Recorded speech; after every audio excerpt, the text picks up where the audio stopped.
Greetings, fellow investigators, and welcome back to our video podcast, Into the Darkness, where my friends and I play the Call of Cthulhu role-playing game. I'm your host, Tom Rayleigh. Our campaign is The Curious Case of Bare Knuckle Bill.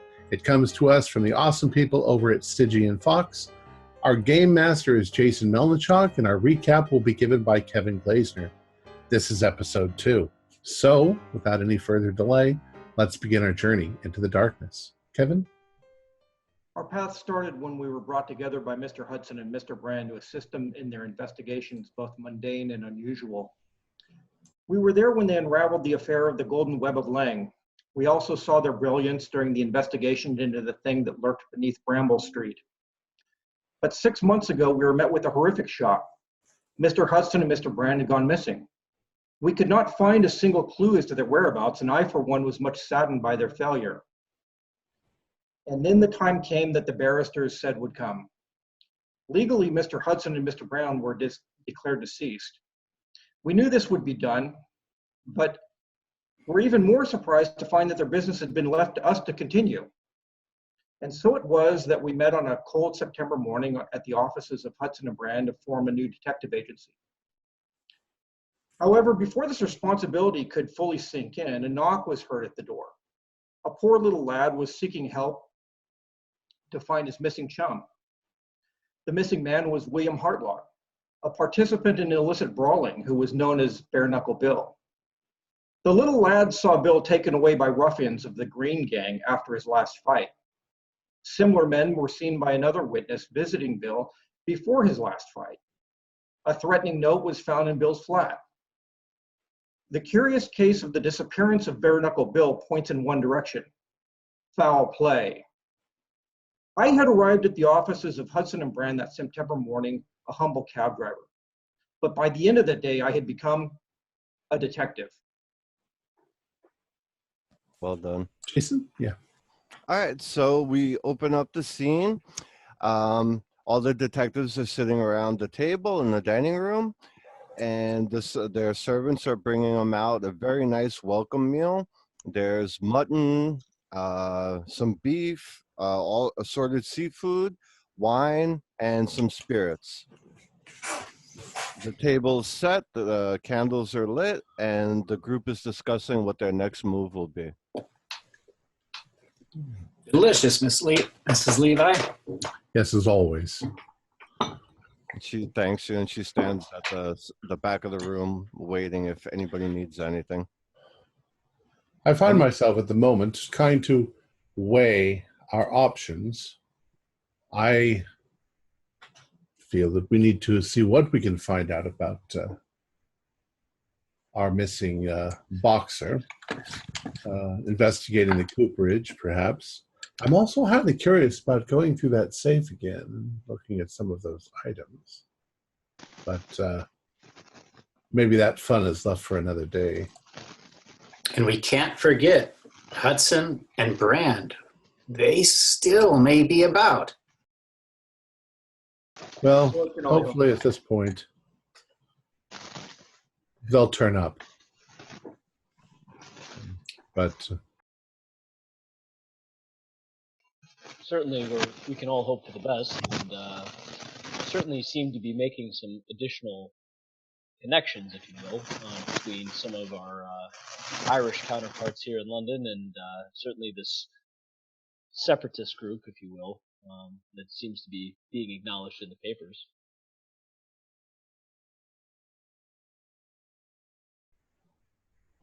well, what shall we do first? Are we going to go this evening and take a look at the cooperage, or should we wait until the daytime? Or I think we might see two very different places at the cooperage, one at night and one at day. I think a journey at both times might be profitable. well, I'm for whatever you all want to do. I'm along for the ride, if you will. Perhaps it'd be most beneficial to observe the location day and night to see what changes are and maybe ascertain how many of these ruffians are associated with this gang. Did we go by the cooperage? We drove past it, didn't we? Yeah, it was Yeah. very heavily guarded when we first made our initial approach. I don't know that we'll be able to simply stroll in during the day. Well, the question is perhaps as we drove by, we looked around to see if there was a vantage point, perhaps another building or something wherein we could stake them out and keep an eye on the place, you know. Perhaps an apartment building across the street or something such as that. Just Well, you know, I'm thinking that fairly early on in the evening here, London's relatively busy. How about we just have a couple of us take a ball and chalk round the outside, see what's happening, how's your father, you know, and just see where it goes from there. I'm figuring that if Leyland and I kind of hit that particular idea this evening early, then we might get some idea what's going on. It's an excellent idea. Well, then do that. Do be careful. Yeah, well, it's a rough old town, but I think we've got enough clobber downstairs to kind of give ourselves a little bit of a life preserver situation, you know what I'm saying? I'd like to, if it's okay, to tag along, not go in with you, but just sort of casually have a smoke across the street or down the block. That might be good, just in case something maybe a backup might be handy. And perhaps Fletcher and I can leverage his earlier suggestion and find a vantage point to stake out and just observe the traffic coming in and out of the location. Indeed. Perhaps you can find an old cloak or something and look like a drunk person walking up and down the street. That would be an easy one for me. Oh, that's easy. And he passes you a large bottle of wine. Just chug that down. The store's then. Well, actually, I'll tell you what. If we all go in a coach, I mean, if we drop off a couple of you here and a couple of you there, take a small walk into the situation, the area, then we can go in with the cab. And I'm figuring that Reed, if you stay in the cab, well back in the shadows by there, you can keep the old mince pies on us while we have a look around. Perfect. All right, so you guys finish up your very nice meal, had a few drinks, and you want to head out now to scope out the cooperage? Yes, we should do that this evening. All What right. time? About 9-ish? Yeah, it's about 9 right now. Yeah, if they got something going on, now's about the time they'll be starting to think about doing that, because around about midnight they'll be closing up shop. You know, I'm thinking if they're having fights there, they're probably having a few other little knees ups and stuff like that going on. Raking the readies in. You know, the other thing to bear in mind is that a cab driving back and forth in front of that place won't look suspicious at all. All the cabs look the same. They won't know it's the same cab. Nobody pays any attention to cabs anyway. Yeah, I'll tell you what, you could even park it off across the street there for a little bit. You can sit up on top there looking a bit dozy. They always take a nap every now and again. It'd probably be common for cabs to park in the area waiting to pick up people coming from the fights. Yeah, exactly. Right, we'll see as we cruise by. Well, if we drop off Fletch and Ben, then pretty much they can walk in slowly so they're not seen coming in with us. And depending on what they see, they can walk right on by, or they can hang out by the cab stand or the cab area. There's a few mews in that area, I'm sure.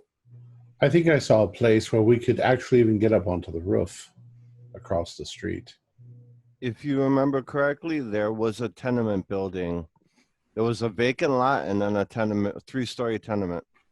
Sounds like as good a place as any to at least check out. Indeed.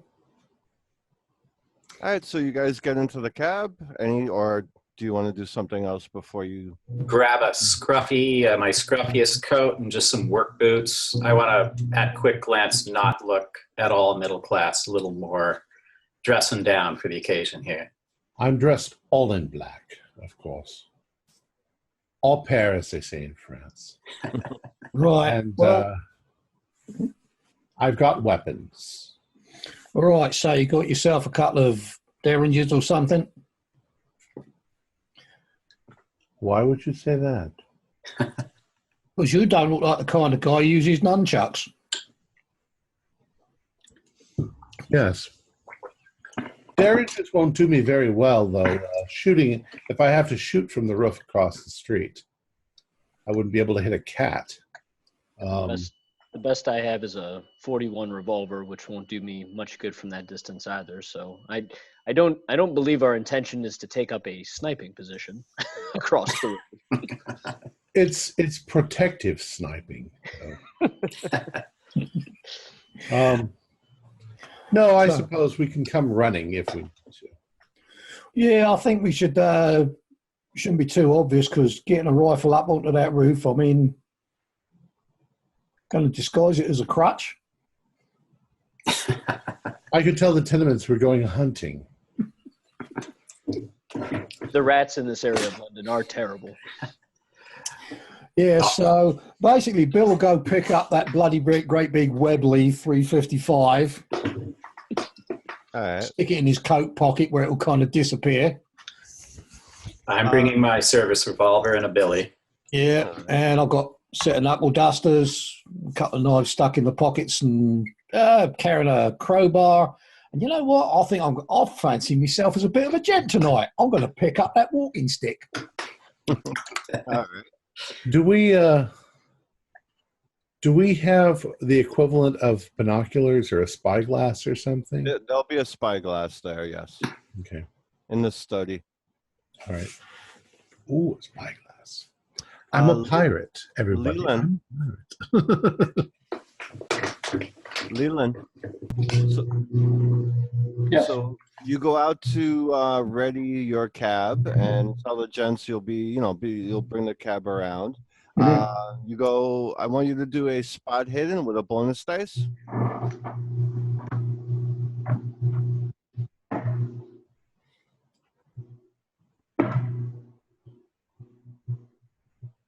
Successful. All right.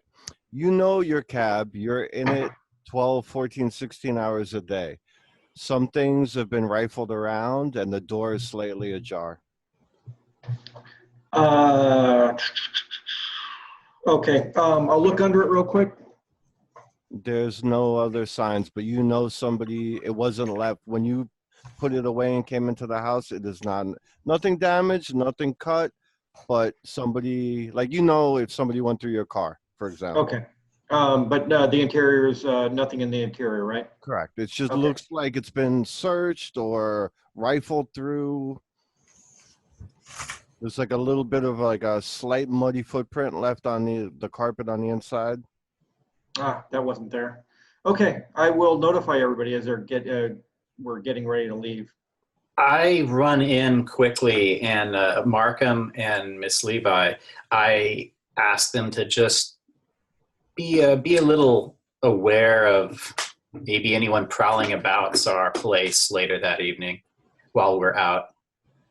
Thank you for the warning. We will be on high alert. Yeah, and I'll let them know, it looked like someone was messing around maybe with a cab, so I'm not sure, maybe nothing, but still. All right. Thank you.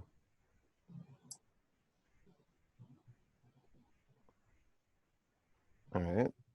Right. Well, Bill's taking a look at all that, and just for the fun of it, he hands Ben a magnifying glass. Well, You're the tech. Have a look at that footprint. well, I certainly already have something like that of that nature in my kit, but can't hurt to have another one. Yeah, one for each eye. You know what I'm saying? That's exactly right. A big pair of spectacles. So Bull's taking a kind of look at that kind of thing, and he's scratching his chin, and he's looking at you guys, and he's looking at the cab. I don't know, boys. I don't know. Related or not? Where did you park it? Well, it's There. right here. Yeah, there's a little spot behind the house and it's fenced off. Hmm. It's a gate. He opens the gate, brings the horse in. Has this sort of thing happened before, say in the last month, 6 months, year, or is this like the first time? The first time that he's noticed anything like that. Then that's peculiar. I mean, if there are some ruffians or scoundrels coming around, prying, poking their nose in, happens once every 6 months or so, maybe. But Now, Did you leave it unlocked? where is this conversation taking place? Is it out by the cab or is it inside? Well, did Leland come back in and tell us? I said I told you as you guys were getting back into the cab. Stuart said he had gone in to notify the help that something had happened. So Okay, Ah. that's what I thought. I just wanted to make sure. Before you turn the ignition, I suggest highly that we make sure there's no explosives Horse-drawn cab. shoved up the horse's arse. no, I strike it in its hindquarters with this whip, but I never shove anything up its ass. I would like everybody to make a spot hidden roll, please. I forgot we were in the horse-drawn carriage. oh, 8. I'm noticing my shoelaces. I got 11. Successful. All right. Anyone that made any extremes? I made a hard. Hard? Okay. I made a hard. Okay. Whoever made the hard, you see some figures moving, like if they're leaping over the fence that's adjacent to, that would have led from the garage. You So know, there's it's somebody there. just down the alley would lead to where they would have hopped over. Should we give chase? Is there, since we know this area really well, can we cut them off? Can we go around the building and see, because they're going to have to run? Leland absolutely knows a way, and he thinks that he would be able to catch up to them, cut them off with the cab. I'll All go right, with so you. I'll start it. Okay. I'll start following the direct follow over the fence. All right, so Yeah, that's what Bill's got. Well, that's what Bull's going to do too. He's gonna flash towards wherever Leyland thinks he's going. Cut him off. So I'm with you. They're going to be too busy thinking about us chasing and him riding off somewhere. All right, so you guys take off. The carriage goes riding around two blocks down, cuts in and comes around. The people on foot give chase down the alleyway, down another alleyway, and you see you see two figures and they split off. One that's going towards the left, one going towards the right. The one going towards the left, it will run smack dab into the carriage. So, what do you? I'm gonna roll right. I'm gonna follow the guy went right. All right. Pointing at the cab area for Reed. Okay, then I'll chase over to the Reed and into the cab direction, the one going to left. And Benedict, you're also on foot? I would have probably headed off in the cab with Okay. Fletcher. Okay. All right. So, Reed, you chasing this guy down the alleyway. You're like on his heels. The cab pulls up in front of the alleyway, and the guy comes to a dead stop, looks back and sees you, and pulls out looks like a little blackjack or something in his hand. Okay, I'll go to blackjack as well. I go ahead. How close am I? Am I like tackle close? You're like within 3 or 4 feet. Okay, I'm chasing him with my little blackjack, and I'm tackling him, going mid waist section down. Make a fighting brawl. All right. Brawl. Fight. Okay. Oh, crud. That's not good. 82. All right. Not rolling well here. You run to go and tackle him, and he just steps out of the way, and you go sliding down, and you look up at the feet of Fletcher. Well, at the same time, when the guy comes to a stop, I've got my gun out pointed right at his face. I'm saying, hold it right there. Right. His hands go up, I'll crack He's the looking. whip over his head. and you could tell he's looking to see if he could take you guys. I'll make my way around and start to circle towards the back to make sure we have him surrounded. All right. So basically, you see a man, shaved head, a little bit of ginger stubble growing out, and plain clothes. You know, nothing fancy, and he's just kind of like, his adrenaline's up, his eyes are flaring. He's. Who are you? What have you done? What are you up to? He's gonna try and make a break for it. He's gonna try and run. I swear to God, I'll shoot you. He stops. You ain't gonna. He's like, look. He's trying to see if you mean it. Please. I've always enjoyed killing people, and the police won't do anything to me. You're a criminal. He's standing there like this. I take. with the bullwhip.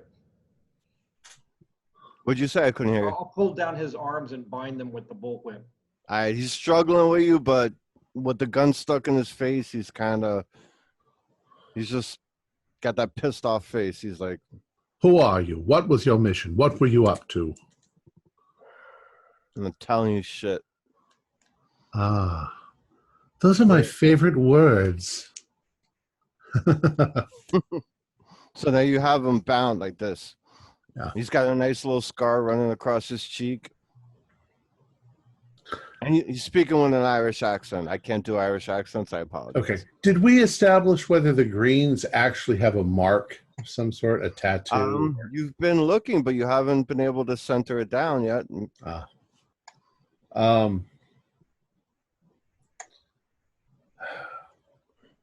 don't know what to say. Reed?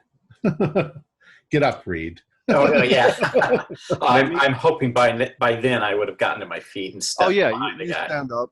Let me cut over to Bull real quick. You're chasing this guy, and he just seems to hop over a fence and seems like he's gone. I'm going to hop over that same fence, see where he's gone. I got pretty good. Let's see how fast he really is. Speed is down at Dex, right? On the chase. Mm-hmm. Oh, nice. That's 17 out of 80, so just short of an extreme. Wow. So you're on his heels. You catch it. You jump the fence. He jumped the fence. You jump the fence. He jumped the fence. I'm on his ass.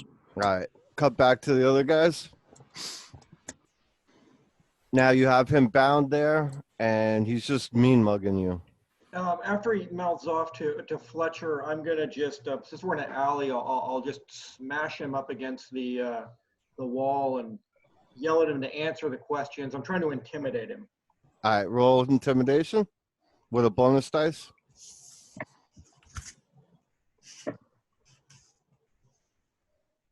Successful, just standard success. You just take him by the shirt collar and you slam him up against the wall, and you like nice crack on his blood starts trickling out his cheekbone, and he's like, "What the hell do you want?" Answer the man, damn you! I'm a green. When the greens get their hands on you, do you want to me? But all of you are dead men. Let me walk now, and maybe you'll live. Who sent you? My boss. Who's your boss? You know who my boss is. O'Riordan. Yeah. What is Everybody knows. Sorry. Why didn't he say he's snooping after us? He told me to watch you. I'm watching you. You don't tell me why. He says jump, I say how high. Well, it would seem to be that you're now in trouble with your boss because he probably didn't want you to reveal yourself to us. Everybody make a spot hidden check. 05. That is an extreme. I made it. When When he goes to pick him up from the ground and put him back up against the wall, you notice some sort of mark on his neck, almost collarbone area. It just caught your eye. I'll take my thumb and move his shirt out of the way so that we can see it. You pull his shirt down, and there's a green circle with some sort of maybe rune carved into it. You've never seen it before, but it's definitely a bright green circle. Well, is it a tattoo or? Correct. Yeah. It is a tattoo. So it's not actually carved into it. No, I mean, yeah. looks like a carving. Okay. Like almost branded. Well, it's a tattoo, but the tattoo looks like a circle with a symbol carved into it. Oh, So got it. Okay. Right. Yeah, my folklore knowledge is more African-centric, so I doubt that's going to have any play here. Would it? no. Well, boys, what do we do with this one? We can't let him go. Yeah, if we give them to the coppers, or I don't think that's going to last long. Parlo's been more than accommodating up to this point. He might be able to hold him at least until we can get some more information. Yeah, we could put them on ice for just a few days. Well, That can would someone be get in touch with Parlo then? I'm not sure what information we could possibly get out of this fellow that we don't already know. I say the river. His eyes get big. He's like, what? We could also turn him over to Bull and let him tune him up a bit. Well, like I say, it doesn't seem like he's very useful to us at all. And I lean into the guy and I say, and we're not the cops. We can do what we want with you. So at this point, I step a little bit back from him. I go to the mouth of the alley and I start kind of looking just sort of both ways, covering, our group. All right, you don't really see, some people out for a little constitutional before bed, but you don't really see anything. Nobody like. We could throw him in the cab. Start heading towards the river.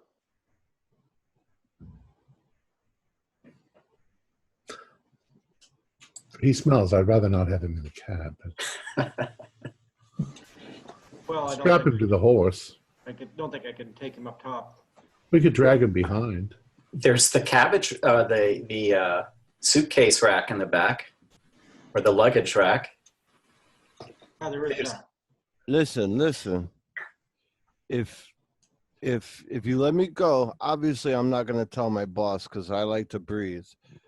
And O'Riordan is my boss. He leads the Greens. Seams is his enforcer. He's a giant of a man. Other than that, they tell me to go beat somebody up. I beat them up. What can you tell us about the cooperage? Well, tonight they got it was supposed to be some gambling going on, but it seems to be locked up pretty tight. There's guards on the front and the back. There's a side entrance that only the boss uses. It comes and goes through there. I know tomorrow it's supposed to be pretty quiet during the daytime, but I don't know exactly what's going on there tonight. In the side entrance, is there anything specific you need to get in? Is it guarded? Is there a password? No, I mean, there's a door with a lock, but in the daytime, there's really not too many people there. The last couple of days, something's been going on, so they had a bunch of people there, but for the most part, the only time it's really active is when the boss is around or there's a fight going on. I couldn't even tell you why it was busy yesterday and today. I mean, come on, let me go. Well, like I said, we can't let you go. At least not today. At least not without a good thrashing first. Yeah, that's true, too. We're going to have to let you go with a black eye or two. We can keep him on ice for at least a day to see if what he told us is true. And if this is good information, after a little bit of time, we could talk about releasing him. It's good information. You see, go over there tonight. You see a bunch of guards on the doors. Go there tomorrow. You see it's going to be quiet. I'm telling you it's going to be quiet. It's always quiet after that. I don't know what they do, but sometimes they bring a couple guys in there. I don't see them again after that. I guarded the door a couple weeks ago. This might be worth his life. When that other fighter lost his life. Have you seen Bare Knuckle Bill? I seen the fight. I was there, but I hadn't seen him since then. But you know, when a fighter loses, he usually disappears.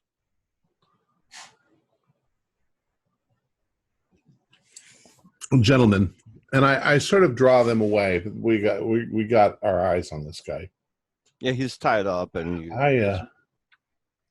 I'm in a bit of a quandary, you see, because if we let him go, his only way to redeem himself to his superiors is to tell him about us. And I would just assume that they don't know anything about us. They do know enough about us to know where we are and roughly who we are. They probably know at least half of our faces and our location. What do you think about blindfolding him, taking him downstairs to the shooting range, tying him up to one of the pillars, and keeping him there for a day or two while we use his information? Well, I think old Markham might come in handy and maybe standing guard over this fellow. Well, here's a thought. I don't go back tonight. They know something's up, and you know, maybe they come and knocking on your door. You let me go. He's not using his hands. You let me go. I keep my mouth shut because I don't want to piss off Mr. Seams, or nobody fails him. You only fail Mr. Seams once. I go back. Well, I looked at you guys. I watched you guys. You guys got in the cab, and I lost you. End of story.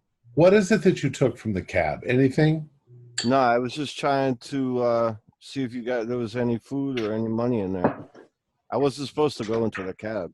I was just supposed to keep an eye on the door, but I don't listen. Is he secured well? Oh, yeah, you guys tied him up. Plus, you're all surrounding him, so. I'll frisk him. All right. Right about now, you see Bull wandering back up. He's alone. There's Bull. Yeah. The other guy's scarred, but I've got a general idea of where he was heading, which was where. He was heading back towards what would be the direction of the cooperage. Yeah, so there's probably one of those handy lads, and he looks at the guy that's kind of like trussed up. By the way, where have we got him trussed up at the moment? You guys are all in an alleyway, and you have him tied with his hands behind his back. Mm-hmm. Well, I think it's time to have a few more words, and I'm going to reach down, grab the guy by his fucking jacket, and pull him up. And then we're going to start walking inside. Back to the house, or? Yep. Take him back inside. Well, it's like 3 or 4 blocks away. Is it? Just put him in the wagon. I'll drive us back over there. Okay. Well, hang on just a second. And I put my hand on. I scored 12. I place him in the cab in one fell swoop. I put my hand on Bull's shoulder and I say, you know, Bull, I'm not exactly sure that you deserve to get to do this. Your man got away. Yeah, but I know where he was heading. This one belongs to us. Well, get on with it then. We like to have fun too. Well, we're going to tie him up downstairs in the shooting range. Why? Oh, you know, we could tie him up at the other end of the shooting range and then do some shooting practice. Well, if I break his ankles, we don't have to tie him up. If you break his ankles, then we'll have to feed him. Look. I'll tell you something, but you guys let me go when I tell you that. You don't want to keep me held. You want to keep me nothing. You just let me go after this. If you're going to break my ankles, then I'm not going to tell you nothing. You want to let me go, I'll tell you a little bit that might be useful. Let's hear what you got to say. Well, you going to let me go? Yeah, of course. We're negotiating with us. Yeah, of course we're going to let him go, he says. And you see Bull sitting there with his hand behind his back and his fingers crossed. He's like, O'Riordan got himself some rich lady, or I'm not exactly sure because, you know, I'm a little low in the food chain, but they keep talking about the lady. The lady has the power. The lady has all the power. Have you ever seen this lady? No, I haven't, but they started working together about 6 months ago, and that's when we started taking over this town. And O'Riordan takes orders from her. I don't know if they take orders from, you know, if he takes orders from her or they have a mutual beneficial agreement, but I mean, Where does this lady reside? Where do you know where she is? That I don't know. Well, does she hang out at the cooperage? I've never Does Rawdon go off anywhere to kind of get with her? He just tells us what she said and what she wants done, and we do it. Like some of the boxers and some of these other affluent men that have been disappearing. Other affluent men disappearing? Yeah, well, you know, she requests men, and we get them for her. That's all I know. I, you know, lump a guy up on the head when he's coming out of his house or whatever. They tell me who he is. I go and get him, or the boys get him, and they never see him again. But Gentlemen, that's all I know. Gentlemen, this pigeon has been singing like a canary. I'm not so sure. It's up to you all, but I know you all want to have your fun. It seems to me that if we actually did let him go, he has a vested interest in us not getting captured because we're going to tell them everything that you've told us. And who told us? Well, it seems unlikely he'll spill his guts to his boss about everything he's told us. I'll tell you what you're going to tell your bosses. You're going to tell your bosses that nothing happened. Damn straight I am. Damn straight. I've never heard this expression, damn straight.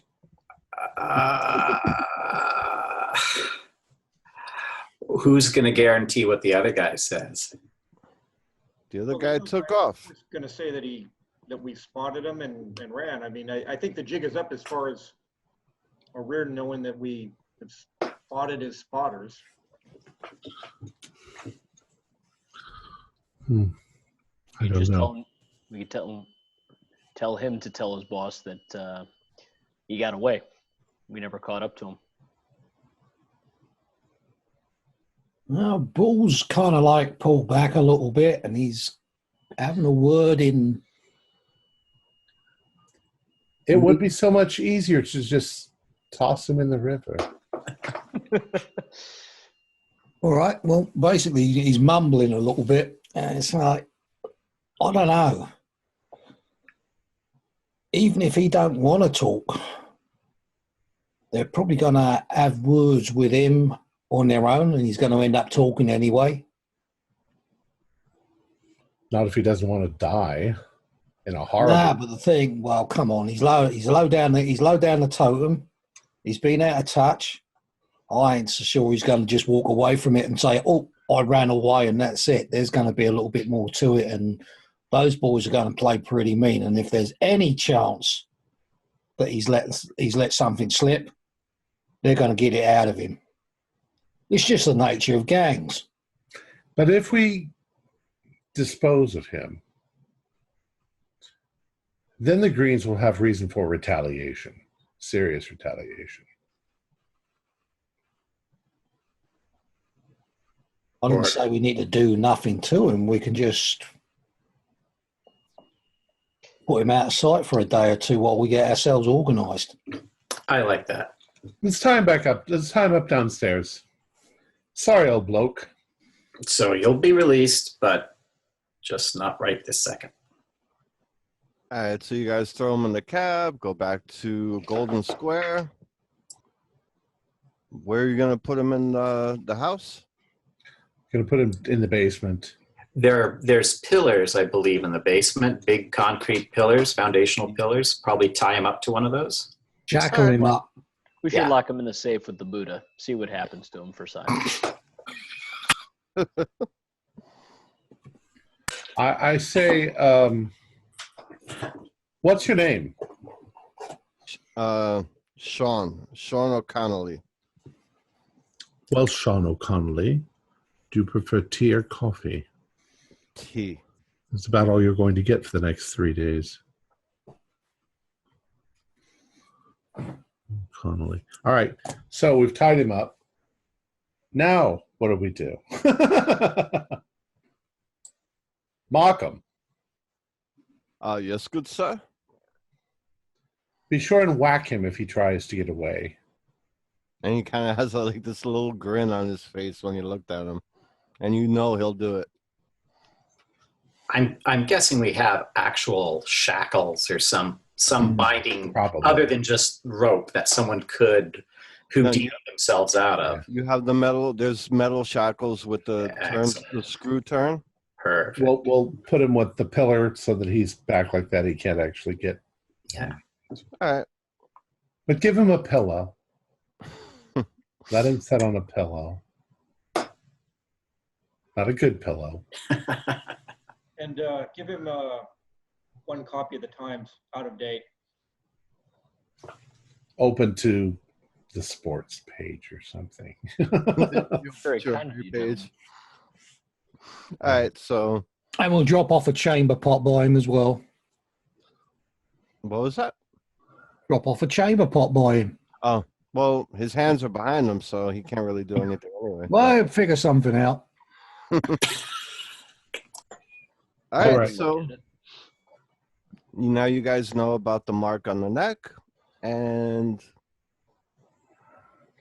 Well, gentlemen, it would appear. How long was all this taken? about 20 minutes, Mm. half hour. Oh well, by the time you chain them up and everything, let's say a good 45 minutes. We do have a bit more information as to the location now. We know there's a side entrance at the cooperage, and the front and back entrance are heavily guarded. So that doesn't seem to warrant a try. Well, I'm not so sure that we want to try tonight. I Let's think our hand is forced. I think we have to do something maybe. soon. Yeah, probably the sooner the better, because the longer we wait, the more O'Riordan's going to have time to disseminate the knowledge he gathers from the one that escaped. I'm we did have the mention of the lady once again, a rich woman, as I suspected. Well, I'm thinking, does it really change our plans anyway? Let's go there and see what's going on. Now, if there's gambling going on, they're going to be wanting punters. I don't know if they're letting anybody in or it's invite only, or you can work your way in there. Let's just go over there and take a butcher's hook. It sounds like it might be a high stakes gambling. So unless you've got a couple of £1,000, we probably can't get in. But we'll see. Yeah. Jason, do we know anything about it? I mean, whether Fletcher is right or whether it's more of a common gambling scheme? Well, usually it'll be just dice, common, not low, low income, but like middle class, dice games and card games and stuff. Okay. But he did say there was something different going on tonight. He's not sure what's I going said that on. was all high security. So Yeah, perhaps they're not even gambling. Well, let's go. I've got the wagon ready, or the cab. Same as before, 2 in, me in the middle, 2 securing building. Yeah. We drop them off a couple hundred yards out, let them walk in. Drop me off about 100 yards out. I'm going to walk in along the road, and you two can just kind of like slide on by and stop or keep going depending on what you see. Good All call. and we'll be watching. So the cooperage is there. There looks to be about, let's say you circled the building once before you parked it. On the front of the cooperage, there seems to be about a good 10 men standing out there. Seems to be the same thing on the back. You do not see anybody going in or out of it, but there are lights. It's lit up on the inside. Obviously, oil lamp, not, you know. There is that vacant lot, tenement to the right of it, 3-story tenement. There's some women outside, you know, doing whatever they're doing. And that's all you seem to see. You don't, and if you stay for a little while, you don't see anybody going in or out of the building. What about the side are there entrance? Other cabs parked in the area? Sorry, both of you were speaking. Other cabs parked in the area?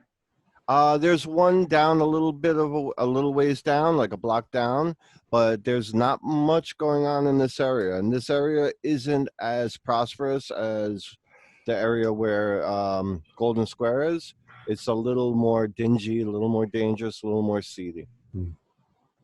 Bull, what did you say? I'm sorry. The side entrance is down an alley to the left. You would have to go down that, but you would probably have to walk past either set of guards to do that. So we're going to make our way up to the roof, probably. all right. So who's with you? Benedict, yeah. So the two of you are walking. There is wooden stairs that are on the outside to get up to the apartments, and there's a group of like washerwomen basically out there. Hey, where you going? Hello, ladies. We simply need access to your roof, if you don't mind. You ain't from around here. What you want? Standard inspection, ma'am. Inspection. Yeah, it's all about the building safety nowadays, and I'll try and persuade her that that we're on official business. Ain't nothing safe about this whole damn building. Well, we're working on fixing that. She gives you an eye like, all right, you're bullshitting me. You can roll a persuade. All right. Do that. Ah, my dear. I am 85. I am not very persuasive. All right. Where's my persuade? I got a 65 out of 75. She's like, I know what you lot are out. You out looking at them greenies over there. Oh, ma'am. If you don't mind, we'd like to get up onto the roof. Yeah. I don't care what you do. It's a shame. A shame. All this activity going on. Those, and she like spits on the ground. Them damn Irish. Well, perhaps that's a problem we'll eventually take care of as well. And we go inside. All right, so you go up the rickety staircase, 3 stories up. You can you get up there and you start looking around. I'm assuming you take out your spyglass, and you can kind of almost see into it. You can't see the ring directly, but you can get a slight angled view of like some shadows along the back wall walking around. It's like you're looking over, like kind of like a fort, but it's not. And you're looking over. The cooperage is open in the middle, so there's no the roof. middle where the ring is open, correct? And we can see that there's a lot of light, yeah. Correct. Okay. Oh, so it's sort of like a donut-shaped complex with roofed areas around the outside. It's like an arena. Yeah. It's rectangle. Yeah. So Leyland, you're heading in with Bull, right? No, because I still have the wagon. I've circled the area, but I'm going to move away from the area. And I think I'll try and park near that other cab and go up and talk to that cab driver. Okay, so Bull, should I go in with you then? Or do you want a solo? Let's just have a look at this picture first. Yeah. Oh, nice. So it is very much like, almost like a little fort. Right. The Now cooperage, the buildings are around the outside edge. the room that says boxing auditorium would be open air. Everything else would be closed, have a roof on it. Right. And the place that Fletcher and Ben are they are across the street to the bottom of this map, or across the street to the top of the map? They would be to the right of it, overlooking. You could basically see where it says back gate. You see that line? Front gate, back gate. They can see those couple benches, the very edge of the rope of the ring, and the barrels. Oh, I'm pointing to the screen. You guys can't see. I would suggest that we stick to the plan and we stake it out and just observe what we can see from here. Indeed. All right, so everybody else has their vantage points on the street. You guys, let me stop sharing this. You guys have your vantage points on the street. Let's say you're staking it out. About 45 minutes later, you see another cab pull up, and what you would assume to be Mr. Seams steps out of the cab. It's a giant of a man. He's about 6'10", 350, 400 pounds. Steps out, and he's got a big a meat hook in his hand. You know, a big curved hook. He steps out of the cab, and then you see a very well-dressed gentleman with a top hat, spectacles, you know, full suit, long tailcoats, get out looking kind of frightened. And then about 3 or 4 more of the greens behind pushing him out of the cab, and they usher him directly into the main gate. Oh, this might have been what happened to Hudson and Brand. The gate closes, and you see those shadows from Fletcher and Benedict's vantage point. The shadows walk across the thing, you know, walk across the silhouette upon the wall. You don't hear anything from your various vantage points. It's too far away. But a few moments pass. The lights start to go a little dimmer. The shadows walk off to, you know, towards the north, and it kind of goes dark inside. There is still a light on from the center of the, not center of the ring, but somewhere around the ring, but everything else goes dark. And that's all you see, basically. Quick question for the GM. Were we able to see specifically which room they walked into so we saw them kind of come around the corner, but did we see them enter a specific room with the gentleman? No, the light started to dim out, but he was definitely brought into one of the rooms. Perfect. So we know approximately. Right. Gotcha. But why did the lights go out? Did they leave? I didn't see anybody leave. Perhaps there's more to the cooperage than we know. Certainly, the gentleman who was being escorted through that facility didn't look as though he wanted to be there. At this point, the carriage leaves, and are there any markings on that carriage? Make a spot hidden. Sorry. Okay, 47. Oh, spot hidden. That is a regular Success. As it drives away, you see on the door. You see the faint paint of a green circle. Well, we certainly know what. Oh, I can't see that anymore. That's what he sees. All right, gentlemen. I'm going to have to let that go. It'd be too obvious to chase after it.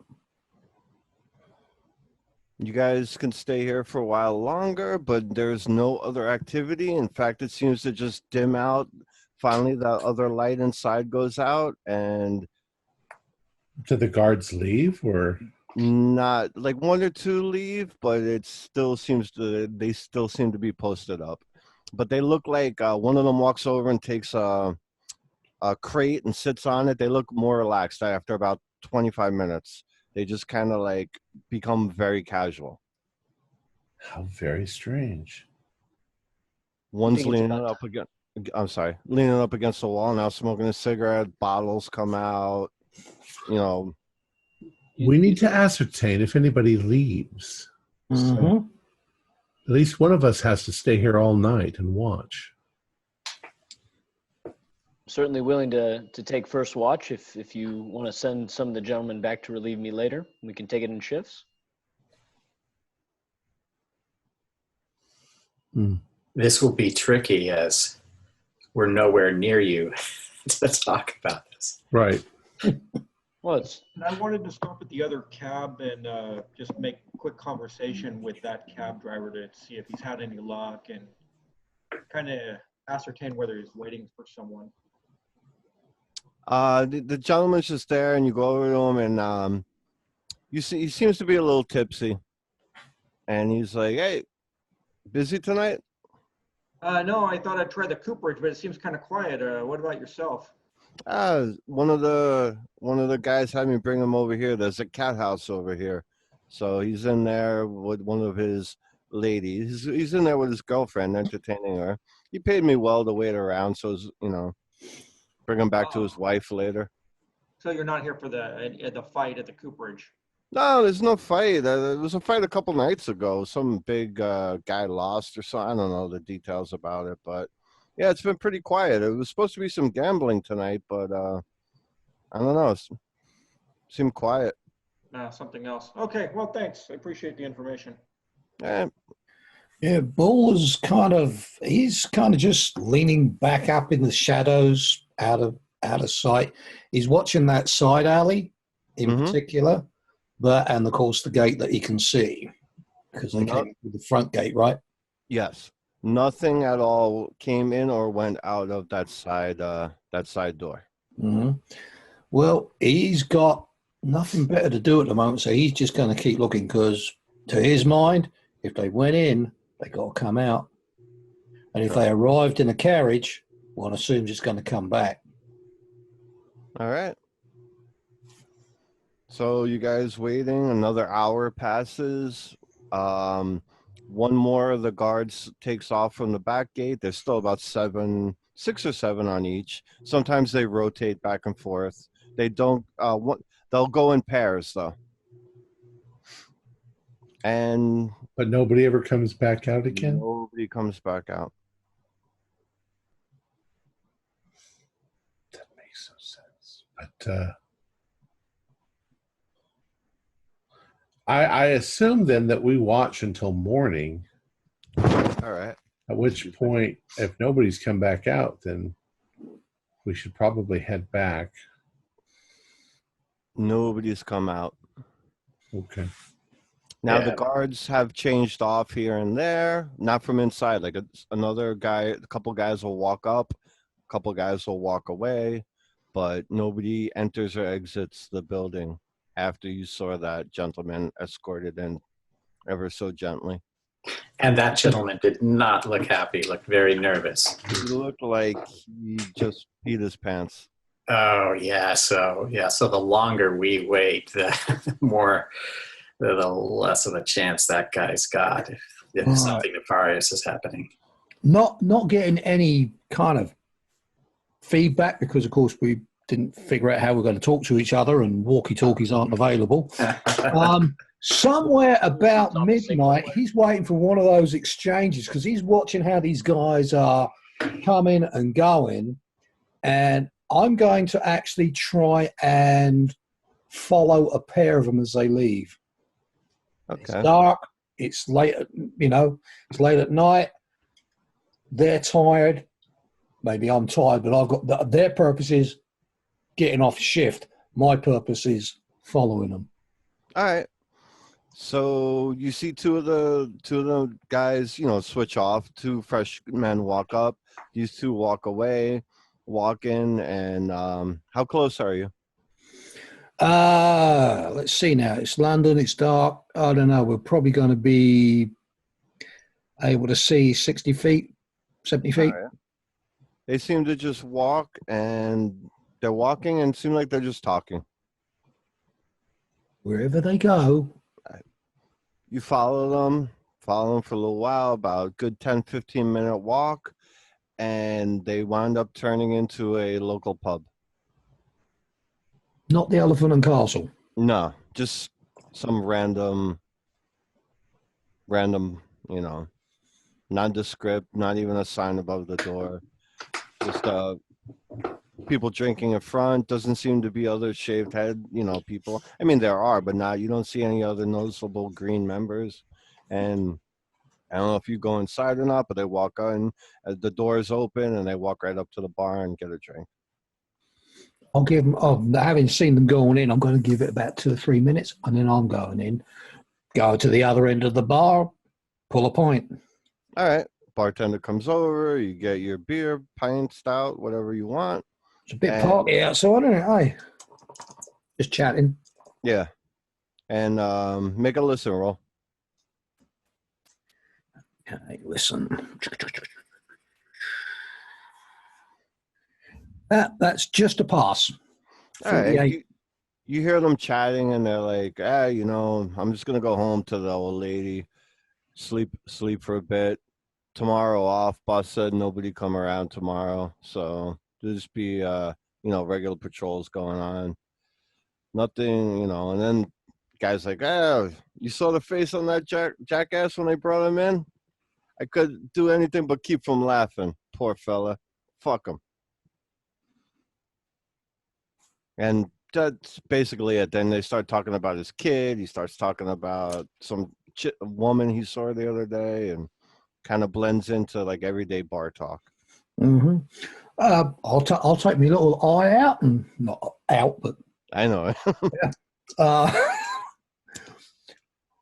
What quality are the doxies in here? That guy is like, looks at you like, what? Girls, the tarts. They're here, they're there. You look around, it's mostly men in this place. He's like, my kind of bar, I suppose. go over to Madame Delilah's. They'll take care of you over there. And he kind of turns his back to you again. Then I'll just like, sounds like a plan, and out the door. And I'll probably go about 50, 60 yards up there to whistle up a cab. Mm-hmm. And I will have them drop me off probably a quarter mile from H&B. Okay. And then walk to the H&B offices. All right. So as you do that, I'll just cut back to the other players. You guys are still sitting there. There's been no change in anything except maybe a guard or two swapping out when their shift ends. Well, I turned to Benedict. Where's Benedict? He went to take a piss off the other side of the roof. I hope onto the laundry of the washing woman downstairs. Well, I'll wait a moment and say it to him when he returns. Anybody else? What is Reed or Leland? Well, I'll have stayed with the other cabbie and just kind of blend in with him, but I'll stay until about midnight. Okay. And then after midnight, I will go back to the office. Okay. I'm staying basically in the cab, just kind of laying low. I was keeping an eye on Bull, but I'm sticking to covering the middle ground. All right. So like I said, nothing at all uneventful happens. And well, I wonder to Ben, who's invisibly next to me. Right. Exactly. There he is. There he is. So Ben, my friend, how close would you say we are to the London Circle line? Could they have gone down somehow into the subway? Certainly possible, but I don't know. I don't know of any sub entrances. But as old as these tunnels are, it wouldn't surprise me. Well, they're not that old, not at this point in time. But I doubt seriously there's any place to sleep in the cooperage. So I'm thinking that they went in one way and left by another way. In other words, the subways, but unless they simply carved their own tunnels. Well, I suppose that's possible too. Perhaps there's a big basement area or something. But certainly won't know more until we get physically into the cooperage, or unless we can find somebody who knows more about the internal workings of that place. Indeed. Well, I suppose we can just go back to headquarters. Certainly seems to be our only real option, and be interested to hear if the others found out anything more. Yeah, we'll come back during the day, perhaps, and scope it out again. Our helpful prisoner did mention that it was much less crowded during the day. Perhaps our chances will be better. All right, so you guys can hail a cab, get back to headquarters, and we can pick up where you all walking in.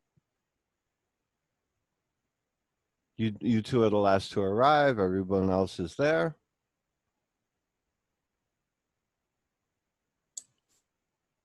Well, gentlemen, how did your nights get on?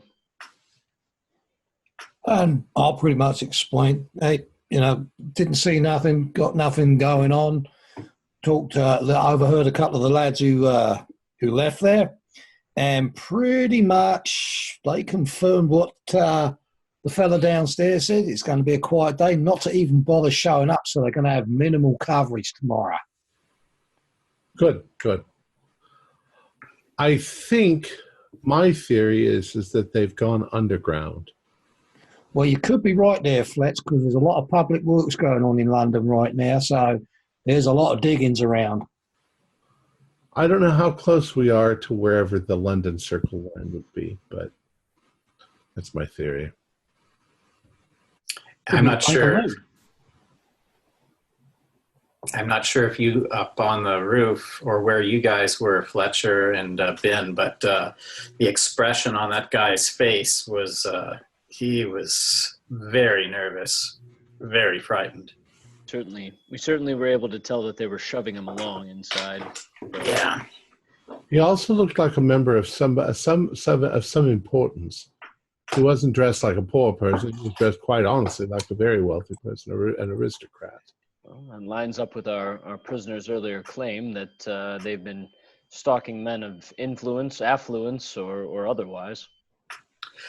I am curious if this is where they take prisoner people that they abduct and they disappear. I mean, this could be very well be the place we want to be searching. What strikes me as odd, and to Fletcher's earlier comment, is our prisoner mentioned that they were getting these gentlemen for the lady. So at some point, a transfer would have to be made.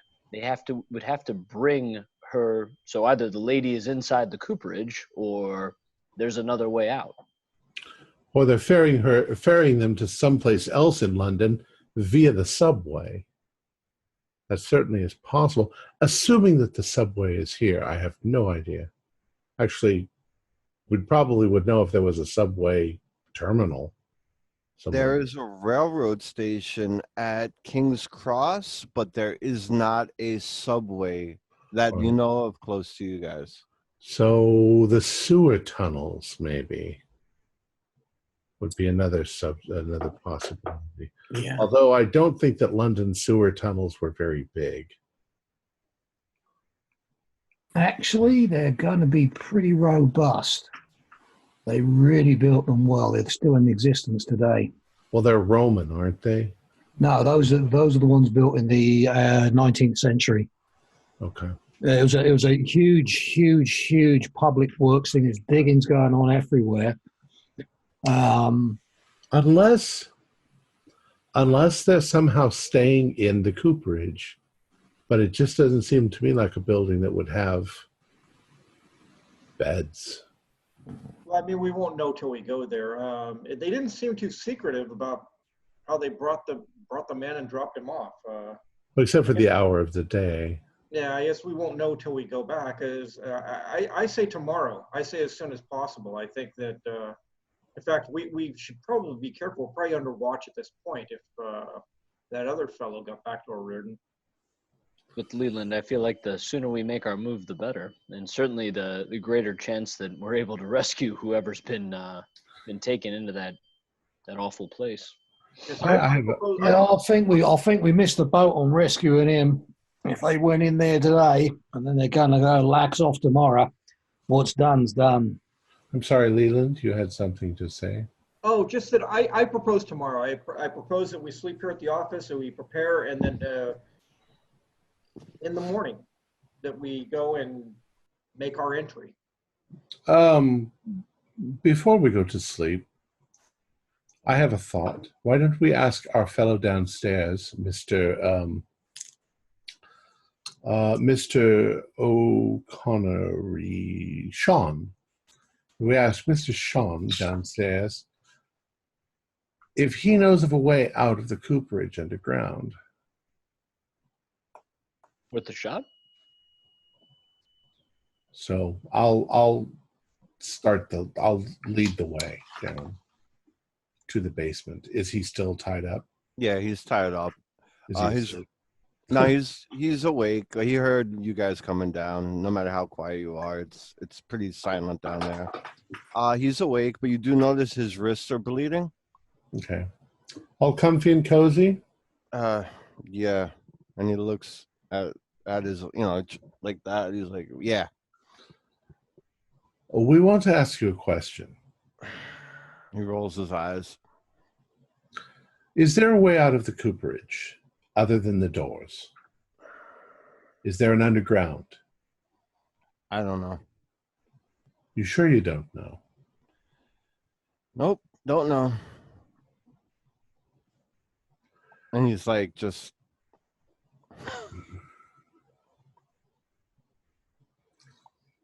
Your usefulness is becoming very slight at this point. Listen, mate, people go in, they ain't get seen again. That's all I know. I told you that before. I don't know. Where do they go? No clue. Do they go into a particular room? I'm at the door at best or walking around doing security during a fight. Once the doors are closed and Mr. Seams shows up, it's only the big bosses inside. People go in, they don't come out. I'm not even going back to them. I'm as good as dead now because you guys didn't let me go. I'm taking off and I'm going back to Ireland. First bullet I can get. If I go strolling back there tomorrow, I'm a dead man. So what do I have to lose? I'm telling you. They go in, they don't come out. Either you're gonna kill me, Seams is gonna kill me, or I'm gonna hightail it back to Ireland. Well, I'll tell you what, before you take off for Ireland, and I'll be more than happy to stand you the ticket. Tell me a little bit about Seams. He seems like a big lad. I've seen him. You seen him up close? He ripped a man's arm off and beat him to death with it. I heard the same thing. 2 eyes. Like a Wookiee. Well, guess what I'm going to do is I'm going to sort of like press him a little bit. Is this guy, I mean, is he's a big lad like that? Now, I've heard some of them sort of like fellas from the South Seas are kind of built like that, big boys, you know, stuff like that. In other words, No, description. he's Irish. An Irishman. Yep, we're all Irish. Right, yeah. Well, that's that's the reason why those English pint mugs have got big dimples in them. You seen the size of an Irishman's fingers? So yeah, he's a big Irishman. I don't mess with him. I don't even look him in the eyes when he walks past. I put my head down out of respect. So you don't know of any way out of the cooperage? Nope. Like I said, they come in, they don't leave. That's all I know. Well, have no fear, my lad. We'll be letting you go in a few days. And he kind of looks like a little bit of relief, but he's still got a skeptical look on his face. Should we do something about his hands? He's bleeding on the floor. Yes, I think Miss Levi should provide some first aid. I don't want Miss Levi dealing with him at all. We'll see what we can do, at least to cushion your hands or something. I don't know. Yeah, I'll tell you what, I don't have much in it. I've got some first aid, so what I'm going to do is, but I'm used to wrapping hands and boxing, so I'll kind of like bind him up a little bit so he's got that kind of abrasion protection. That's good. We're not savages. you know. All right, Well, so he's a little bit more relieved, and I'm sure you take care of a little bit of the blood that was coming out of his cheek and stuff. oh no, we'll let that go. Just his hands. Well, And go ahead. Sorry. While that's going on, I'm going to try checking the library. This is Hudson and Brand. They investigate a lot. So I'm guessing there's going to be good maps of the city, probably some maps that actually might have some sewer maps. Maybe I'm going to start looking the library over for something like that. Maybe we can get close to a neighboring building with sewer access. Maybe we could infiltrate it that way, like a back door. Make a library use. Oh no. Oh, geez. 20. 21. Oh, You could spend- luck. Yeah. Can I do luck? Yeah, I do you could luck. spend a luck. 1 point of luck. Yes. So you do find some maps for the subways, and there is actually nothing going near the cooperage. The cooperage is an older part of the city, and it's a little lower income, so they actually have no plans on putting any metro in that area. How about the sewer? The sewers, well, I'll give it to them with that. There's sewer maps. They run all over London. There's a possibility that they could connect there. You don't see any direct line, but when you're going through the tenement area, there was only privies outside. There were no internal sewerage there. There was no, that tenement building had outhouses, so there was no sewerage under there. And it is an industrial area that's been around for a while. So the only other thing is they might have a secret tunnel or that seems highly unlikely. It seems like they built the cooperage. It's hard to put in a tunnel once you've got a building on top of it, but maybe. How far is that building away from any kind of river or tributary? it's a good distance away. Well, blokes, I say we sleep on it and think it over, and in the morning perhaps we'll figure the whole thing out. There are more than enough guest bedrooms and Hudson and Brand's bedroom also, so you all can actually have a real bed to sleep in. You guys could worry about who gets what room in the future at a future time, but you all have a bed to put your head in tonight. Jason, I would have liked to have done some research in the library on that rune, that tattoo that he has. You said it was a rune, right? Correct. Yeah. Can I make a Yeah, you can make a roll.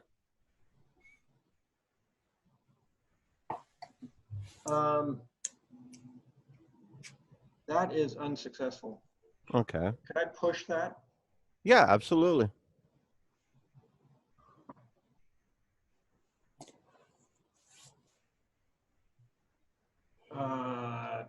That is successful. Successful. All right. So you're going through the book, and you look through multiple books, and you're spending about at least an hour and 20 minutes into your research. You come across like a little obscure book, and it just talks about, the title is Blood Cults, and it's just the symbol, and it has a little reference, and all it says is that this symbol is used in blood magic and power, acquiring power, draining power, like pulling one's life force. Do you speak, what languages do you speak? Just English. Just English? All right. Yes. There's some Latin writing there also, and there's some annotations, and it's a rough translation, but the words for it is like blood magic for absorbing life or repurposing life. They don't exactly have the right. They're trying to put the right verbiage, but there's no direct. This is the name of the symbol, and from Latin to English, there's no direct correlation of words that would fit, but you get the gist of it. And that's all it really says. It's only little footnote in the back of a book. I'll notify the others. Does anybody speak Latin? Or Oh, I'm sound read asleep by Latin? now. Well, it's annotated there. It's just Oh, okay. basically All right. So, stating that it's a little known symbol used in blood cults or power rituals. Okay. Right. And just as I'm heading for bed, maybe I noticed him looking at that. I said, oh, yeah, by the way, that was on the side of the cab or coach that they came in.